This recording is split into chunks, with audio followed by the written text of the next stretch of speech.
What an ideal vacation on the lake, my son-in-law grinned, sprawled in my chair on the porch. My parents took the upstairs suite with the view. My sister and her kids got the whole basement, and Deborah and I have the master bedroom. You owed us this house for a long time, old man. I stood up slowly, gave a calm smile, and handed him the thick envelope of freshly recorded documents. His face drained of color. He collapsed onto the sofa, the papers shaking in his hands. Before continuing, subscribe to our second channel. You can find the link to it in the description of this video, in the comments, or just click the subscribe button. Thank you. My name is Leonard Ward. I'm 66 years old, and I've spent most of my life in Traverse City, Michigan, a town that smells like pine needles and cold lake water, where people still wave from their front porches. For 35 years, I worked as a notary and real estate transaction specialist. I've read more property deeds, trust documents, and conveyance agreements than most people have read novels. I'm not a man who raises his voice. I've found that silence, delivered at the right moment, does considerably more damage. I own a house at 4,871 Lakeview Drive in Charlevoix. 2 stories, 2,800 square feet, a wraparound porch, and a private dock that stretches into water so clear you can see the bottom at 8 feet. I bought the house 22 years ago, paid it off 14 years ago, and have spent every June and July there since retirement. It is, without exaggeration, the thing in my life I am most proud of. I have one daughter, Deborah, though she started spelling it Deborah around the time she married Michael Spencer. Small change, but I've notarized enough documents to know that small changes in wording carry enormous consequences. Deborah was 38 that summer. She'd grown up quick-witted and kind, the kind of kid who left notes on the refrigerator, who called on Sunday afternoons just to talk. I was proud of her in the way that makes a man feel. The whole project of his life was worthwhile. Then she married Michael.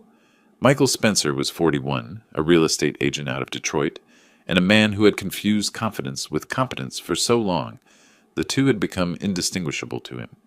He had the handshake of someone who had read about handshakes in a business manual and practiced in front of a mirror. He smiled with all his teeth. He called me Leonard from the first meeting, even after I'd introduced myself as Len, and somehow made it sound like a compliment to himself. My concerns about Michael Spencer developed the way rust develops on a car you leave outside. Slowly, invisibly, and then all at once you notice the whole underside is gone. The family vacation was Deborah's idea, or so she presented it. She called in early June and asked if she and Michael could come up for a week. "Just the two of us, Dad, like old times." She had a way of adding that phrase designed to bypass rational thought and go straight to sentiment. It worked, because I am her father, and fathers are not immune to that particular trick. "Of course," I said. "Come up the 28th. What arrived on the 28th was not Deborah and Michael. I heard the gravel crunch under 2 sets of tires and went to the porch. Deborah climbed out of their SUV, looking slightly too casual, the practiced ease of someone performing relaxation. Behind her, Michael, already scanning the house exterior with his phone raised, not taking a photo, exactly, measuring. From the second car, Roger Spencer, Michael's father, 68, broad-shouldered, carrying the bearing of someone who had been important in some room, somewhere, and hadn't fully processed that the room no longer existed. Beside him, Pat Spencer, 65, wearing an expression I can only describe as a restaurant critic who'd already decided the food was beneath her. And from the back seat, Tina Owens, Michael's sister, 36, trailing 2 children, a boy of 11 and a girl of 8, who immediately ran across my lawn without removing their shoes. 6 people. 6. I had prepared the guest room for 2. I kept my face pleasant, because I am good at keeping my face pleasant. Inside, something quiet and precise clicked into a different position. Within 45 minutes, Michael had directed his parents to the upper floor suite. My suite, with the lake view I'd been anticipating for 11 months. He guided Tina and the children toward the finished basement, which he called perfect for the kids, give them their own space. He and Deborah took my main bedroom. When Deborah passed me in the hallway, I was carrying towels to the basement, because apparently that was now my function. She squeezed my arm and said, "Thank you, Dad. This means so much." Her smile was warm. Her eyes didn't quite match. I was given the guest room, the smallest room in my own house. I set my reading glasses on the nightstand and sat on the edge of the unfamiliar bed. A man who spent 35 years in legal documents understands one fundamental truth. Possession without documentation is just a temporary condition. I filed that thought away. Dinner was loud in the way that conceals rather than communicates. Roger told a property investment story from the 90s that outlasted 2 courses. Pat examined my kitchen cabinets between bites. Tina's children knocked over a glass, and no one apologized. Michael opened a bottle of wine he'd brought. He made a point of mentioning he'd brought it, as though this balanced some invisible ledger, and raised his glass from the head of my table, in my chair, which he'd taken without comment. "To the lake house," he said with a smile I'd already catalogued under "watch carefully." "What a place. Honestly, Leonard, a property like this just sitting here. We could do so much with it." The table went briefly quiet, in the way tables do when something has been said that is slightly too much. I looked at him across the rim of my water glass, and smiled the way I smile when I am taking very careful notes. "We'll see," I said. I lay awake that first night, listening to my house breathe, around other people's sleep. Through the ceiling, Roger's footsteps, the creak of a chair he'd moved to face the lake. Through the floor, Tina's voice, carrying the authority of someone declaring all nearby territory hers. Down the hall, silence from Deborah and Michael's room. My room. The guest bed was too soft. I'd bought it specifically because it was soft. Guests appreciate that. It had seemed like thoughtful hospitality at the time. Now it felt like the setup for a joke I hadn't understood yet. I went back to the beginning, the way I always do when something needs untangling. When Deborah was 16, just the 2 of us spent a long weekend at the lake. We fished at dawn, ate sandwiches on the porch, watched the sun drop behind the tree line with the patience that lakes teach. Between chapters of a mystery novel, she'd look up and ask about my work, about contracts, about why property law mattered. "Because a house is just wood and glass until someone signs a piece of paper," I'd told her. "The paper is what makes it real." She'd laughed and called me a romantic. I told her she wasn't wrong. That daughter I would have given this house to without hesitation. The woman sleeping down the hall was related to her. By the second day, any pretense had dissolved. Roger moved the teak furniture on my porch. 2 chairs and a side table I'd spent 2 hours arranging precisely where I wanted them, without asking, without mentioning it. I discovered it when I came out with my morning coffee and stood looking at my rearranged deck like a man who's walked into his kitchen and found the walls a different color. "Hope that's okay," Roger said from the chair now positioned to claim maximum lake view. His tone suggested okay was a formality, not a question. "Fine," I said. Pat spent the morning opening my kitchen cabinets one by one, examining the contents, closing them. She found my cast-iron pans, a collection built over 20 years, and lifted the largest with a frown. "You know they make non-stick now, much easier to clean." "I prefer these," I said. She set it back with the courtesy of someone returning an object to a place she intends to remove it from later. Tina installed a baby gate at the top of the basement stairs by the second morning. A baby gate, blocking access to my basement. Her children were 8 and 11 years old. "Just so they don't fall," she said brightly. I went to the dock and sat with my fishing rod and thought. The calculation was not complicated. Michael knew what this house was worth. $680,000 at current Charlevoix comps, probably climbing. He knew I was 66 and alone. He believed, and this was his central error, that I was the kind of man who let things happen to him. What he didn't know was that I had spent 35 years on the other side of that equation. Then I remembered something that gave me pause. A letter. A document I'd signed with Deborah about 3 years prior. Casual, friendly, the kind of paper that seems harmless until someone with a law degree decides it isn't. An expression of intent. Nothing notarized, nothing formal.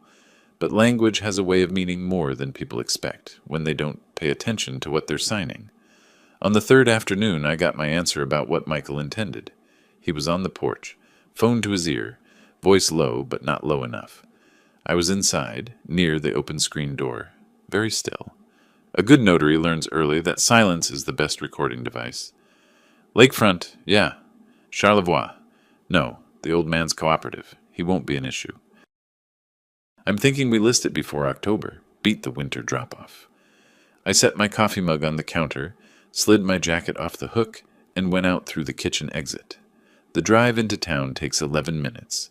I parked on Bridge Street and walked to the Crow's Nest, a coffee place near the water, narrow inside, good afternoon light, the kind of place that minds its own business. I ordered a black coffee, found a corner table, and called Angela Morris. Angela is a real estate attorney with an office on Howard Street in Petoskey. I'd used her once before during the purchase of this house and found her to be exactly what a good attorney should be. Direct, thorough, and constitutionally uninterested in what you want to hear. I explained the situation, the house, the letter, Michael. Angela listened without interrupting. The letter probably isn't binding. No consideration, no notarization, no specific terms, she said, but a clever attorney could introduce it as evidence of intent. Michael works with clever attorneys, I said. I assumed. A pause. There's a window here, Leonard, but I need to see that letter. There's also something else we should discuss. A document type you may not have fully utilized. Can you come in? Tomorrow morning, I said. 8 o'clock. Bring everything you have on the property. I drove back to Lakeview Drive. When I walked through the door, Roger was in my reading chair, watching a game show on my television. Good drive, he said, not looking up. Productive, I said. In my room, I pulled the accordion file from the bottom of my travel bag. Old habit. Inside, the deed, the original trust documents, and the letter. The letter Deborah had brought me over coffee 3 years ago, smiling that smile, asking about Dad's plans for the future. Vague language, hopeful language, the language of a father who was trying to be reassuring. It would need to be corrected. That evening, Michael was expansive at dinner, the good mood of a man executing a plan he believes is ahead of schedule. He talked about opportunities, practical thinking, making things work for everyone. He glanced at me occasionally with the measured warmth of someone keeping a mark comfortable. I ate and listened and nodded in the right places. A man who spent 35 years reading fine print knows that the most dangerous clause is always the one that sounds the most reasonable. I was already thinking about how to write a better one. Angela Morris's office on Howard Street in Petoskey occupied the second floor of a building that had once been a hardware store. She had framed certificates on the wall, a desk so organized it looked punitive, and the manner of someone who charged by the hour and wanted you to know it. I laid the letter on her desk. She read it without touching it, the way a doctor examines something unpleasant, and looked up over her reading glasses. When did you sign this? About 3 years back. Deborah came to visit. We had coffee. She said she'd been thinking about the property and had written something down, just so we'd be on the same page. I paused. It seemed harmless at the time. It is harmless, mostly. No consideration stated, no timeline, no notarization. A court wouldn't enforce it as a deed or a contract. She set down her pen. But it's a written record in which you expressed openness to transferring the property. A creative attorney could use it to argue you'd already decided to give her the house, and later changed your mind, that the trust was created in bad faith to circumvent that agreement. Michael Spencer works with creative attorneys, I assumed. She pulled a legal pad toward her. Here's what we do. We update your revocable living trust. Your current one is 12 years old, and the beneficiary designations are vague. Then we execute a ladybird deed, which in Michigan lets you retain full control of the property during your lifetime while designating an irrevocable transfer on death beneficiary. You can still sell it, mortgage it, or do anything you like, but the designation can't be challenged by someone claiming a prior agreement. And the beneficiary? Whoever you choose, the Charlevoix Land Conservancy, if you want something that makes a legal challenge look particularly unappealing. A thin half-smile. It's difficult to argue an elderly father was manipulated into donating to a conservation nonprofit. I thought about Michael on the phone with his buyer, about Pat opening my cabinet drawers, about the furniture on my porch. Let's do it, I said. Several days to prepare properly. In the meantime, document what's happening at the property. Photos, records of any damage or unauthorized access. If they do something we can use, we want proof. I had already been thinking about that. I know someone, I said. Carl Howell runs a small investigation firm out of Traverse City. I'd come across his name a few years earlier when a former client needed surveillance on an overbilling contractor. Carl had been thorough, discreet, and entirely without dramatics, the kind of man who blended in because he seemed to belong everywhere. I called him from Angela's parking lot. 6 people, the address on Lakeview Drive, documentation of anything unusual, legally. Michigan is one-party consent for audio in public areas, he said. Anything said on an open porch or shared outdoor space is fair game. I can start tomorrow. Tomorrow, I said. On the drive back, I let myself think about what I'd found in the accordion file. The letter, yes, but also my existing trust documents. 12 years old. The beneficiary language deliberately vague. To my descendants as they survive me. Sentimental at the time, naive in retrospect. A man who spent a career structuring other people's affairs had been imprecise about his own.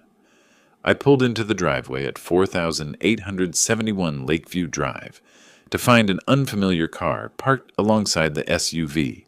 Silver sedan, rental plates. Inside, voices from the living room. Michael's, warm and expansive in the register he used when selling. And another voice, male, unfamiliar, asking about square footage. I walked through the front door. Michael was in my living room with a man I'd never seen. Mid-40s, polo shirt, the alert eyes of someone calculating. "Leonard, this is Craig, old college friend, up from Grand Rapids for the day." Craig extended his hand. I shook it. He had the look of someone who'd been told this was a social call and was revising that understanding. "Nice place," he said carefully. "It is," I agreed. "It's my place." A pause, one beat, too long. Then Craig said he should get going and was out the door in 4 minutes. Michael watched the car back out with the expression of a man recalculating. "Old college friend," I said, not a question. "Like I said."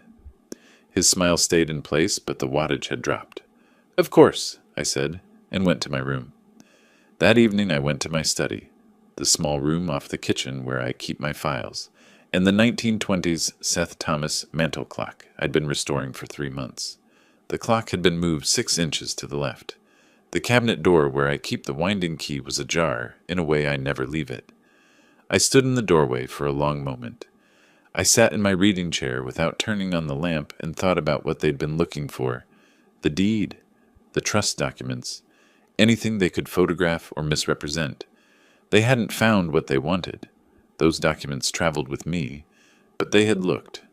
That clarified something I'd been holding at a distance. This wasn't a family misunderstanding. This was organized. They had come here with a plan, and the plan required knowing the state of my paperwork. I locked the study door for the first time since I'd bought the house.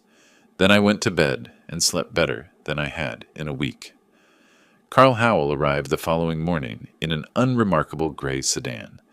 I met him at the end of the driveway, gave him the layout, main floor, upper suite, basement, dock, detached shed, and he was gone. Within the hour I spotted him once, parked past the neighboring property with a sightline to the dock. After that, I didn't spot him at all. That was the point. I went inside and made myself useful at being invisible. The thing about a well-executed plan is that the people it targets rarely notice it forming. Michael was on the back porch, phone in hand, the posture of a man waiting for a call. Roger had taken the kayak from the dock rack, without asking, and was out on the water with the confidence of someone who owns the lake. Pat was in the kitchen explaining to the cabinets that the layout didn't flow. Tina's voice carried through the basement floor. My house was being operated by other people, and none of them found this remarkable. There was a rhythm to what they were doing. Roger moved through the property like a man taking inventory, stopping at the shed, walking the perimeter of the dock, pacing the side yard with measured strides. Michael did the same inside, more carefully with a small notebook, pausing in doorways. I sat on the narrow north-facing porch that nobody had claimed. no direct sun, therefore not interesting, drank my coffee, and watched. Carl called on the third afternoon. The man with the notebook was in the shed this morning with a tape measure. Documented. The older gentleman, Roger Spencer, removed your padlock from the shed 2 days ago and replaced it with his own. I kept my voice even. And the boat? Tina Owens photographed it yesterday and again this morning. I caught audio of a phone call she made from the dock. She quoted someone $1,200 and gave your address. My aluminum fishing boat, 17 years old, not worth $1,200 to anyone except me, because I knew where the base ran in the South Channel, and the boat knew how to get there. Tina was selling it from my dock while I was 50 feet away in the guest room. I noted that I was not angry. I was interested. There is a difference, and it matters. Keep documenting, I said. Everything. The next morning I drove to Petoskey. Angela had the documents laid out in order. The updated revocable living trust, 6 pages. The Lady Bird deed, 4 pages. The language was precise and without ambiguity. The beneficiary named in both was the Charlevoix Land Conservancy, a registered Michigan nonprofit preserving natural shoreline in the Great Lakes region. I read each clause the way I used to read every deed that came across my desk for 35 years, looking for the gap, the ambiguity, the sentence that means something different at 2 a.m. than it did at noon. I found nothing. Angela's work was clean. I signed, she notarized, 3 certified copies. I'll file with the county register tomorrow morning, she said. Once recorded, it's public. Anyone doing a title search will find it immediately. Good, I said. The drive back felt different from the drive out. When I pulled into the driveway, Deborah was on the front steps with a glass of iced tea, and the expression she used when she wanted to seem casual and wasn't. You were gone a while, she said. Errands. She watched me come up the steps. Dad, you seem different lately. Like you're somewhere else, even when you're here. Is everything okay? For a moment, I saw the daughter I'd raised, the one who noticed things and said them plainly. But the woman on the steps was deployed here for a reason, and the reason was not concerned for my well-being. I'm fine, I said. Just enjoying the lake. She smiled, and something crossed her face too quickly. Relief or frustration, I couldn't say. Good, she said. Okay. Michael was at the kitchen table with his notebook open. He closed it when I came in. Smooth, unhurried, like a man doing nothing of interest. How's the town? He said. Quiet, I said. In my room, I placed the accordion file in the bottom of my bag. 3 certified copies. The Lady Bird deed recorded in the county system. The trust properly updated. Every beneficiary designation exactly as I intended. That evening, Carl sent me a photograph by text. Michael at the kitchen table, bent over his phone. In the background, barely visible, the corner of an online listing. A boat? My boat. Below the photo, Carl had typed 2 words, listed tonight. I set the phone on the nightstand.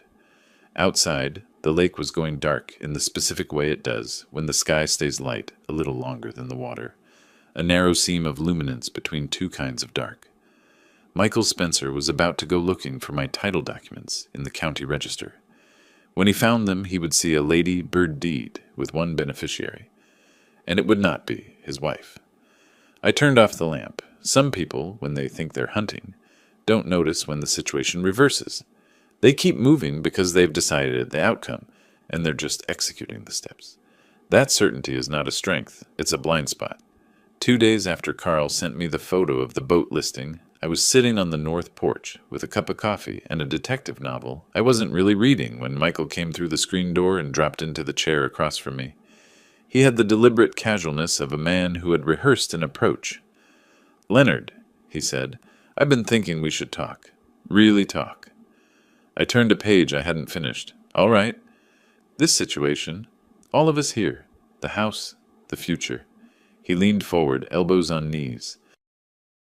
I know it might seem like a lot, having us here, but Deborah loves this place, and frankly, it's a lot of property for 1 person. It is, I said. Mine. He smiled, the patient smile of someone managing a difficult client. Of course, but you've got to think about the practical reality. Maintaining a place like this, the property taxes, the upkeep. Wouldn't it make more sense to have a plan in place? Something that works for everyone? He paused, waiting for me to ask what that plan might look like. I didn't ask. I turned another page. The thing is, Michael continued, we've actually had some conversations with interested parties. Not commitments, just conversations. The lakefront market is moving fast. A property like this, positioned right, could go to the right buyer at a number that would set you up very comfortably. I'm comfortable, I said. He studied me for a moment. I could feel him recalibrating. Leonard, you signed something with Deborah a few years ago. A letter. I'd hate for things to get complicated. I closed my book on my thumb and looked at him for the first time since he'd sat down. Michael, I said pleasantly, I've reviewed that letter. So has my attorney. Is there anything else? The recalibration was visible. A small tightening around the eyes. A pause. Then the smile came back, slightly reduced. No, just wanted to have a conversation. Good conversation, I said, and opened my book again. He went inside. I listened to his footsteps cross the kitchen. I gave it 10 seconds, then set the book down and allowed myself to smile at the lake. That Saturday evening, 2 weeks into the visit that was supposed to have lasted one, the dinner on the back terrace was Roger's idea. He announced it at noon. Steaks, outdoor table. A real summer meal. He said this about my terrace, my grill, and my outdoor table as though he were hosting an event. Tina's children ran through the yard. Pat supervised from a chair she had claimed as permanently hers. I grilled. Nobody offered to help. Nobody offered to pay for the steaks. At one point, Roger wandered over, observed me flipping the meat, and said the heat was probably too high. I turned it down 2 degrees so he would feel heard. We sat down as the sun angled low across the water. The lake was the color of hammered bronze. It was, I'll grant you, a beautiful evening, the kind of evening that might have been genuinely pleasant under different circumstances. Michael was at the head of the table, my table. He poured wine from a bottle Deborah had bought with my credit card 3 days ago, which I had noticed and filed away, and stood up. I'd like to say something, he announced. Deborah smiled at him. Pat looked expectant. Roger straightened in his chair. Tina shushed her children with a look. Michael lifted his glass. What an ideal vacation on the lake.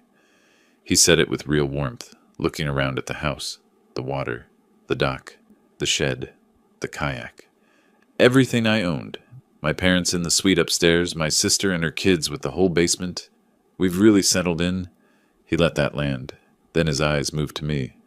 Leonard, you've owed us this house for a long time. Honestly, we've found a buyer. $720,000. After what Deborah is owed, your share comes to nothing. Sign the quitclaim deed by end of month, or we file suit on the basis of that letter you signed 3 years ago.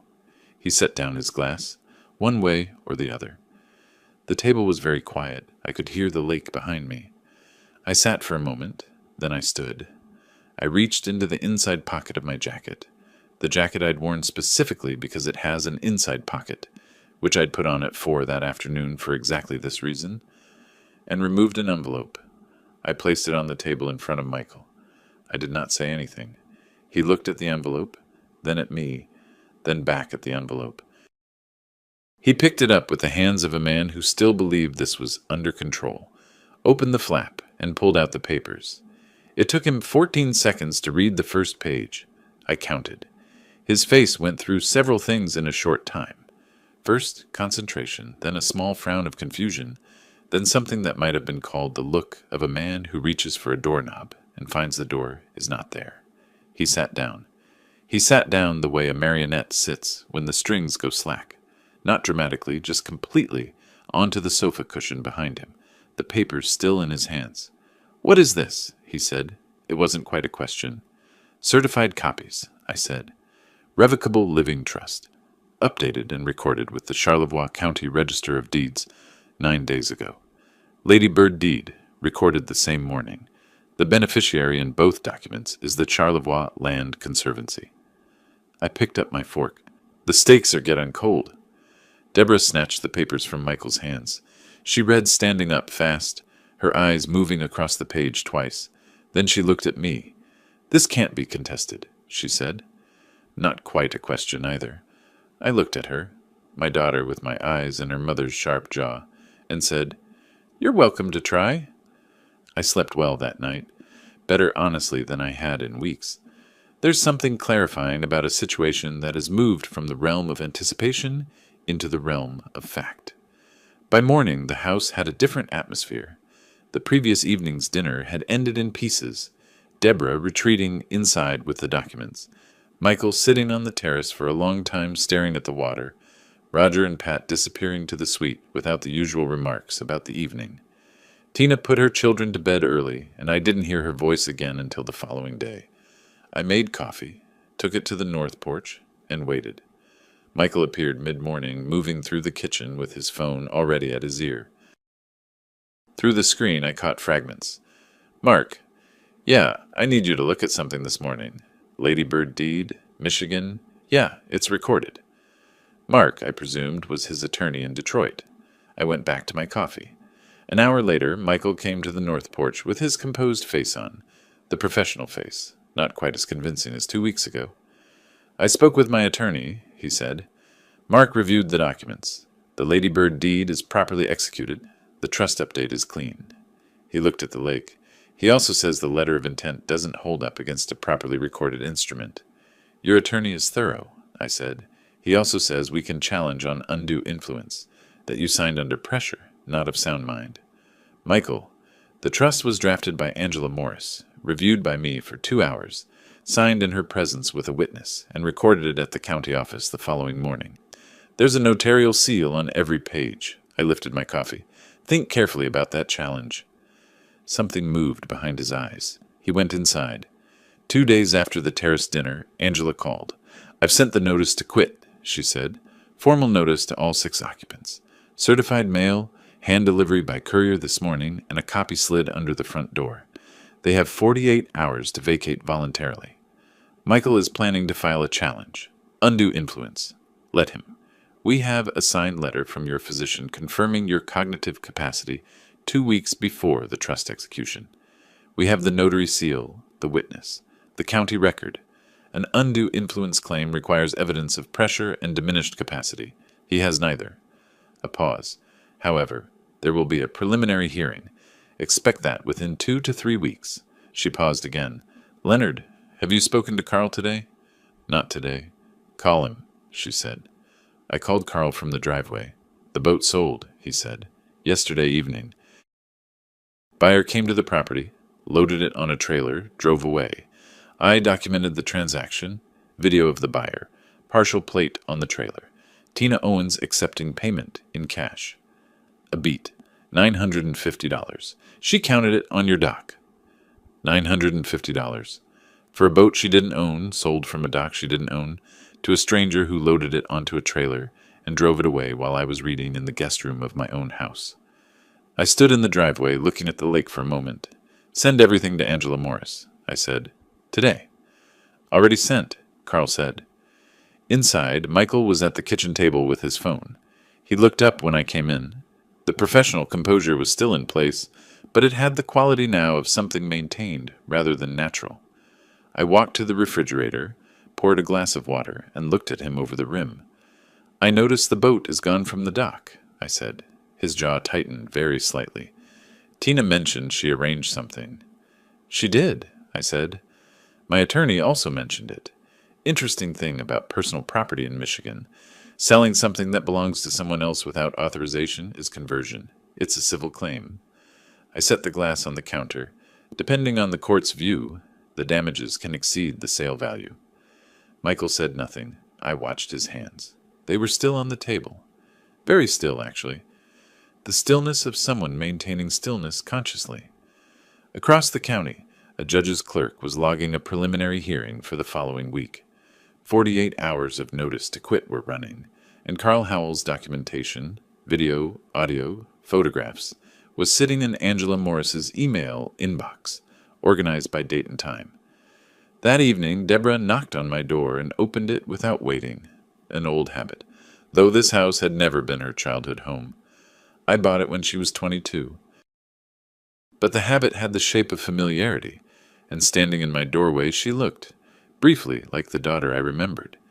"Dad, the notice, the 48 hours." She didn't finish. "Yes," I said. "We're not going to leave. Michael says we have grounds." "Michael has an attorney. So do I. The judge will sort it out." I looked at her. "Deborah, the boat is gone. Who took it?" A flicker, fast but there. "Tina had it evaluated. She thought it was mine," I said quietly, "and someone sold it."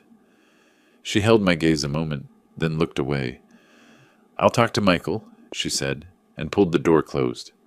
I sat in the reading chair in the dark and listened to the Seth Thomas clock tick with the even patience of a mechanism that has been keeping time longer than any of us.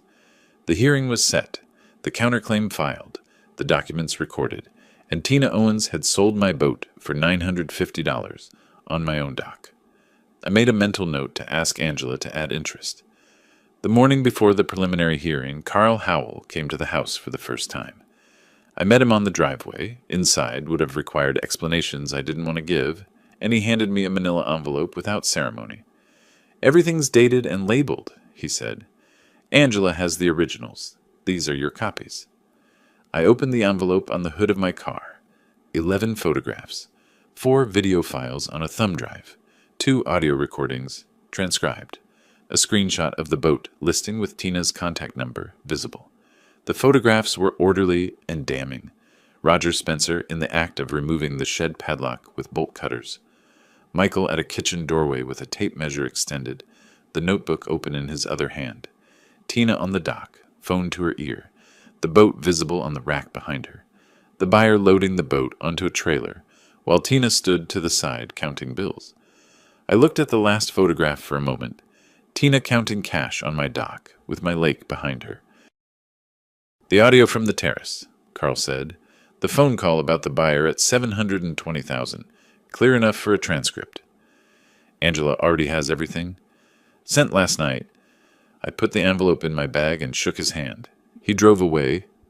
I went inside to find Michael at the kitchen table with his phone, and I put a pot of coffee on and said nothing. And we occupied the same kitchen in the specific silence of 2 people who have stopped pretending. Angela met us at the Charlevoix County Courthouse, a modest building on Antrim Street with the quiet institutional solidity of a place that has processed many people's most urgent problems. She was already at the defense table when I arrived, documents arranged in her characteristic order. Largest claim first, supporting evidence behind it. She did not look up when I sat down. Michael and Deborah came in 3 minutes later with a man I hadn't met. Mid-50s, sport coat, the deliberate self-possession of a Detroit attorney in a small county courtroom. This was Mark Phillips, who had reviewed the documents and confirmed they were clean, and had then agreed to file a challenge anyway, because that's what he was paid to do. Judge Catherine Boyd presided. She had the manner of a person who had spent a career watching people overestimate the strength of their positions, and who had grown patient about it without growing indifferent. She reviewed the trust documents and the Lady Bird deed for 6 minutes in silence while both tables waited. "The instruments appear properly executed and recorded," she said finally, setting them down. "I'm not seeing a basis for invalidity on the face of these documents. Mr. Phillips, your undue influence claim. What evidence are you prepared to offer?" Phillips stood. "Your Honor, we contend that, Mr. Ward was under significant family pressure at the time of signing, and that the choice of beneficiary, a conservation nonprofit, represents a departure from his established intentions, as evidenced by a letter of intent signed with his daughter 3 years prior. Judge Boyd looked at Angela. Angela stood. The letter of intent is unnotarized, contains no specific consideration, no timeline, and no legal description of the property. It's a conversational document. Mr. Ward's physician certified his cognitive capacity 14 days before the trust was executed. The notarial seal on the Lady Bird deed carries a date, a county stamp, and a witness signature. There is no evidence of pressure. Mr. Ward attended the signing alone, by appointment. The judge looked at Phillips again. Is there additional evidence of undue influence beyond the letter? We believe discovery would produce. I'm not granting discovery on an undue influence claim without threshold evidence. Judge Boyd made a note. The petition to invalidate the trust is denied. The Lady Bird deed stands. She set her pen down. Now, I understand there are counterclaims. Angela laid out the conversion claim in 4 minutes. The documented sale of personal property, one aluminum fishing boat, value assessed at $1,200 based on comparable sales, by Tina Owens, who had no ownership interest in the vessel. Carl's evidence was entered: the photographs, the audio transcript of the price negotiation, the footage of the transaction. Deborah's face, when the photographs went up, was the face of someone learning that the house had cameras they didn't know about. She leaned toward Michael and said something very quietly. His jaw was set. The conversion claim is substantiated, Judge Boyd said. I'm referring it to the civil docket for damages. The responding party has 14 days to file. She gathered her papers. I'd also note for the record that all parties received a notice to quit. Those 48 hours have elapsed. The property owner retains the right to pursue unlawful detainer proceedings. She left the bench. The courtroom emptied. In the corridor outside, I was putting on my jacket when Michael came up behind me. He stopped close enough that I turned. You'll regret this, he said quietly. Not a threat, exactly. More like a man telling himself something he needed to believe. Deborah is your daughter. You burned your family to the ground for a nonprofit. I looked at him. Michael, I said, the family didn't burn. It was appraised and found to be worth less than I thought. I walked out into the sun. Behind me, I heard nothing. Sometimes silence is the loudest response a man can give. That night I sat on the dock for a long time. The lake in darkness is a different lake than the lake in daylight. During the day, it's beautiful in a way that demands attention. At night, it simply exists. Black water, the occasional sound of something moving far out, the dockboards warm from the sun and cooling slowly under me. I thought about Deborah, not the Deborah who had come here with a plan, not the woman who had offered me a deal. We'll leave if you drop the lawsuit and sign away any recourse. But the 16-year-old who had asked me why property law mattered and listened carefully to the answer. I thought about the specific way she had looked at me in the courtroom when the photographs appeared. Not guilt, exactly. Something more complicated. The look of someone who has been operating inside a version of reality and has just seen evidence of a different one. I'm not a man who mistakes clarity for happiness. Winning a legal argument is not the same as resolving what it was an argument about. I sat on the dock until the air went cold off the water. Then I went inside. Deborah came to my door the next morning. She knocked this time and waited. Come in, I said. She stood in the doorway, not entering, not quite leaving. She had her mother's way of holding the doorframe when she was uncertain, though she'd never have recognized that about herself. I want to propose something, she said. Her voice was careful, the voice of someone who had rehearsed. We leave. Today, if you want. We pack the car and go, and we don't contest anything further. She paused. In exchange, you drop the conversion claim against Tina, and you sign a release saying you won't pursue us for the... She stopped, recalibrated. For any expenses incurred during the stay. What expenses? She looked at the wall briefly. Groceries, some charges. About $4,300. I let that settle for a moment. $4,300. Charged to my accounts without my knowledge or authorization over the course of 3 weeks, while they occupied my house and sold my boat and searched my study. Show me the itemization, I said. Dad. The itemized list, Deborah. Every charge. She looked at me, and something shifted in her expression, not toward warmth, not toward remorse, but toward a clearer recognition of who she was talking to. Her father, who had spent 35 years reading documents, who had reviewed every line of the trust before signing it, who did not sign things without reading them. I'll have to ask Michael, she said. Then ask Michael, I said, and while you're at it, ask him whether his attorney explained what the damages on a conversion claim look like when the court also finds the party charged additional unauthorized expenses. I paused. The answer, in case Mark didn't cover it, is that Michigan courts consider a pattern of conduct.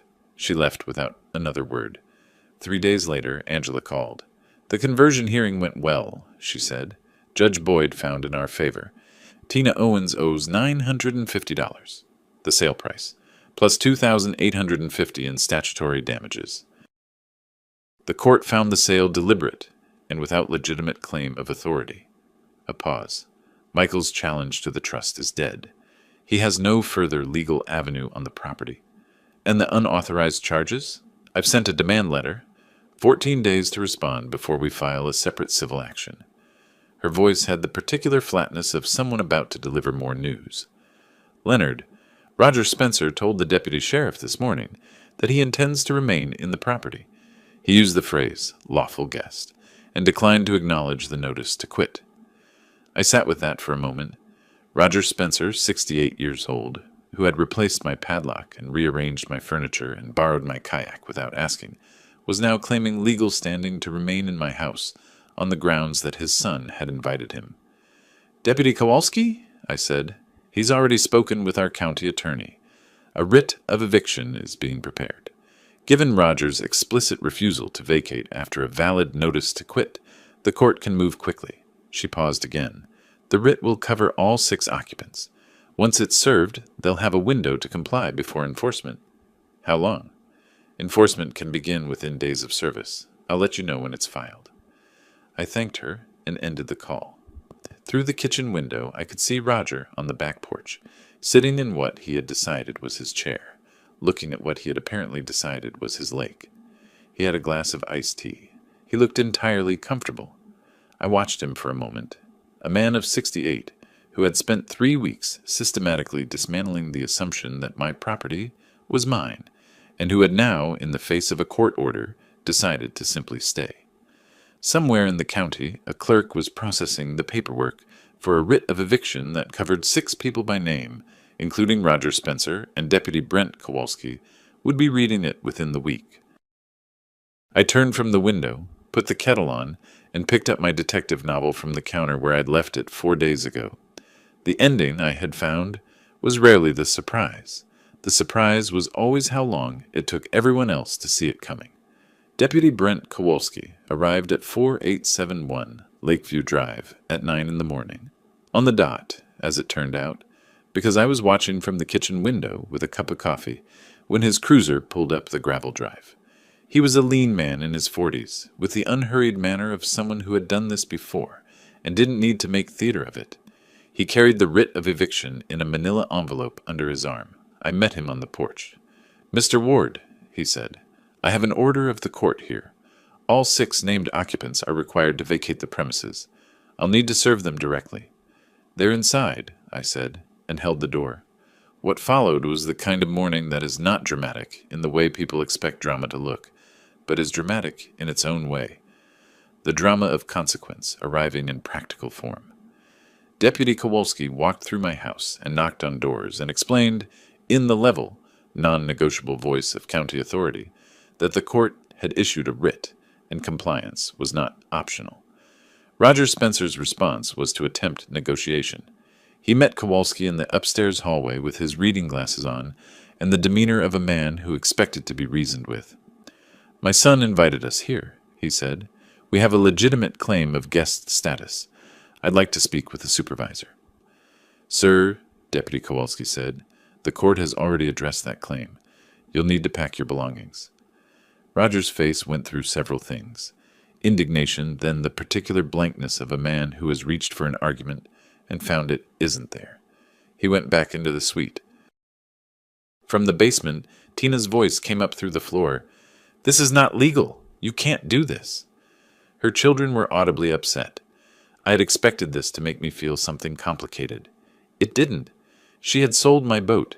She had negotiated the price for my dock. Her children's distress was real, but it was hers to manage.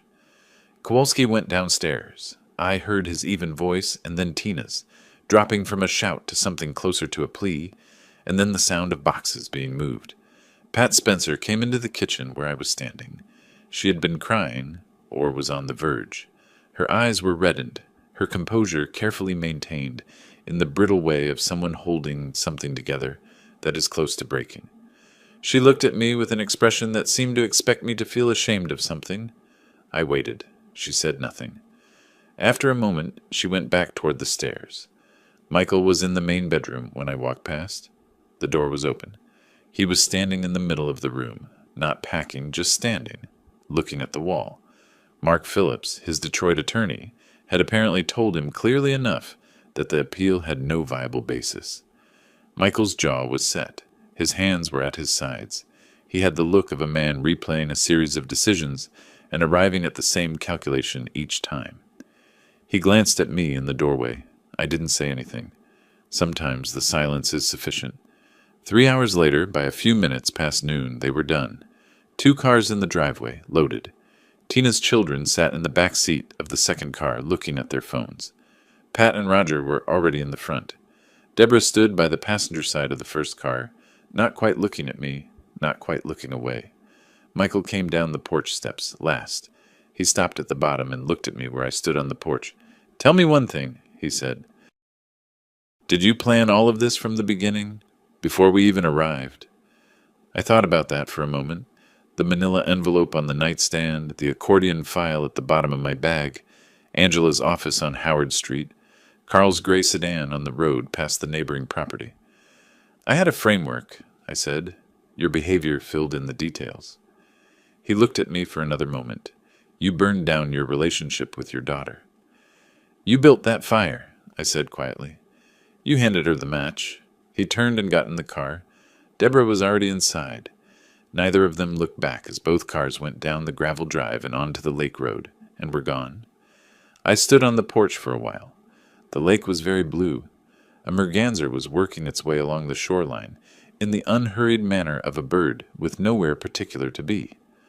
I went inside and opened all the windows. That evening, Angela called. "Leonard, Michael's attorney filed an emergency appeal this afternoon. They're claiming procedural irregularities in the eviction order. Is there any substance to it?" A pause in which I could hear her doing what she always did, assessing before speaking. "No. The writ was properly issued and properly served. Phillips is buying time." Another pause. "The appellate hearing has been scheduled, about a week out." "All right," I said. I set the phone on the counter and looked at the kitchen. My kitchen. Empty now, quiet for the first time in over a month. The teak chairs on the back porch were still arranged wrong from when Roger had moved them. I went out and put them back. The appellate hearing was held on a Thursday morning at the Charlevoix County Courthouse.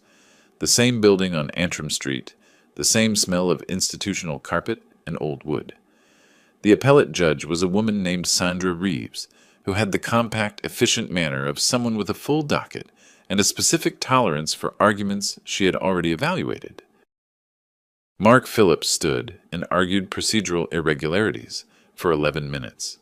The core of his position was that the notice to quit had been served on a Saturday, and that this created ambiguity in the computation of the 48-hour compliance window. Angela responded in 4 minutes. The notice to quit had been served by certified mail, courier, and physical delivery. Michigan law does not exclude weekends from the computation of notice periods in unlawful detainer proceedings. She cited the statute by number. She had brought the certified mail receipt.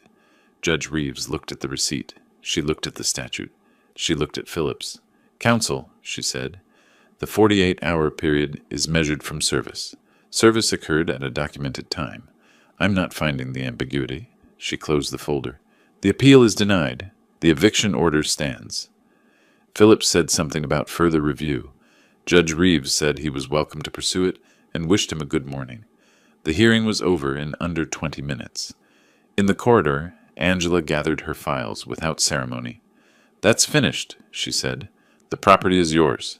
The trust is recorded, and there's no further viable avenue for them to challenge the Lady Bird deed. The conversion damages, $950 plus $2,850, are on the civil judgment. If they don't pay within 30 days, you can pursue collection. And the unauthorized charges, the $4,300. Demand letter is still live. They have another week to respond before we file separately." She snapped her briefcase. "I'd expect a check." I thanked her. She nodded in the way she nodded, acknowledging, not warm, and walked toward the parking lot. I stood for a moment in the courthouse corridor. Through the window at the end of the hall, I could see a strip of Lake Charlevoix, blue and indifferent to legal proceedings. Michael Spencer had come into my house with a plan that depended on one central assumption, that I was the kind of man who would let things happen to him. He'd assessed my age, my retirement, my quiet manner, and made a calculation that turned out to be wrong in every important dimension. A real estate agent who works by reading properties and reading people had misread both. 3 days later, I drove back to Lakeview Drive for a final cleanup, the basement to check, the shed padlock to replace. I parked and sat for a moment with the engine off. Early August on the lake has its own quality. The light crosses the water at a lower angle than July. The air holds the first hint that summer is a temporary arrangement. A loon called somewhere past the dock. I went inside. The basement was empty. The suite upstairs still held a faint trace of Roger's cologne, which I opened windows to address. The guest room, where I'd slept for 5 weeks, was just a room again. In the kitchen, I put the kettle on. While I waited, I sat at the table and took out my phone and opened a new message to Deborah. I had been thinking about what to write for several days, and I had arrived at something simple. If you want to talk, as a daughter and a father, not as parties to a dispute, the door is open, but the house is mine. I sent it. The kettle boiled. I made coffee and took it to the back porch, where I sat in the teak chair that faced the water. The merganser I'd seen on the day of the eviction was back, or one like it, working along the edge of the dock. No reply came from Deborah. Not that afternoon, not that evening. I had not expected one, or rather I had prepared myself for either possibility with equal equanimity, which is the closest I've come to wisdom in 66 years. I stayed on the porch until the light went orange across the water, and the loon called again from somewhere I couldn't see. The house was mine. The documents were clean, recorded, and uncontestable. The trust would pass the property to the Charlevoix Land Conservancy at whatever point in the future that became relevant, and in the meantime it was mine to do with as I pleased. Fish from, read on, restore clocks in, arrange teak furniture on, and sit on the dock at night, listening to a lake that had been here considerably longer than any of us, and would be here considerably longer still. I thought about what Michael had said in the corridor. You burned your family to the ground for a nonprofit, as if the fire had been mine. Michael had intended to take what was mine, dressed in the language of family and practicality. I had intended to protect what was mine, with proper instruments, filed on time, executed cleanly. The intentions had not changed, only the outcome had been decided. I picked up my fishing rod from where it leaned against the porch railing. I'd brought it from the car when I arrived, old habit, and walked down to the dock. The evening was cooling. The bass, in my experience, move into the shallows at this hour, and I knew this particular shoreline better than anyone who had tried to sell it out from under me. I cast once, and the line went out clean across the water. The victory was not without its cost. I understood that. A daughter who does not call is a real thing, not an abstraction, and the father in me recognized it clearly, even as the rest of me held steady. Some losses you absorb and continue. But I was on my dock, on my lake, in front of my house. That, in the end, is what justice looks like. Not a ceremony, not an apology, just the quiet, specific fact of a thing being yours, and staying that way. If you like this story, please like this video, subscribe to our second channel, and share your impressions in the comments. To listen to the next story, click on the field on the left. Thank you for watching.